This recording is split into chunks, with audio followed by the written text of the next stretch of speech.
তো বর্তমানে এই ভাঙা দেখে, এই ভাঙার অবস্থাটা দেখে আমাদের এই কাদের ভাই, এখানকার নতুন এক ভদ্রলোক কাদের ভাই, কাদের মিয়া নাকি, ইনি নিজে উদ্যোগ নিয়ে এই সাঁকোটা করে দেয় যাতে মানুষের চলাচলের অসুবিধা না হয়। চলাচল করার খুবই সমস্যা হয়েছিল। এই পাশে যাতায়াত করার কোনো বুদ্ধি ছিল না। চেয়ারম্যান মেম্বার কেউ কিছু করতে পারে নাই। আব্দুল কাদের মণ্ডল আমার চাচা, সে যা চলাচল করার জন্য এই ব্রিজটি করে দিছে, তাকে অসংখ্য ধন্যবাদ জানাই আমাদের পক্ষ থেকে। ব্রিজের মতো সাঁকো তৈরি করে দিছে কাঠ এবং বাঁশ দিয়ে।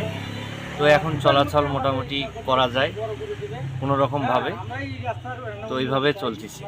আগে ছিল খুব ভাঙা, আস্তে আস্তে কেউ চেয়ারম্যানক বলে, চেয়ারম্যানক গুরুত্ব দেয় না। তার পাশে কাদামন্ডল লোক ধরিয়ে কাজগুলো আমরা করে নিলাম। কাদামন্ডল দেওয়াতে মানুষ অনেক সুসময় ভালো পায়।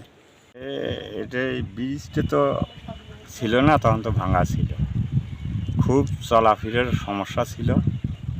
তো কাদের মণ্ডল যাই হোক, যেভাবে হোক করিয়ে এটা দিছে, সবাই মিলে এখন যাতায়াত করি। তবে আমাকে কিছু লোক ধরেছে যে এখানে অনেক দিন যাবৎ এটা ভাঙ্গা ছিল, এখানে কোনো চলাচল কেউ করতে পারে নাই।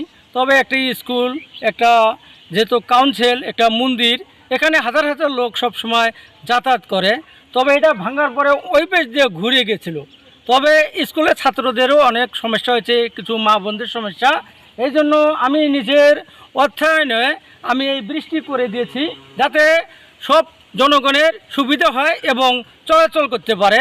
সকল জনগণের কাছে আমি দোয়া চাই, আমি যেন আগামী দিনে যে যে জায়গায় ভাঙ্গা আছে, যে যে জায়গাগুলো কাজ হচ্ছে না, আমি নিজস্ব অর্থায়নে আমি চেষ্টা করব সেই জায়গাগুলো মেরামত করে দিব।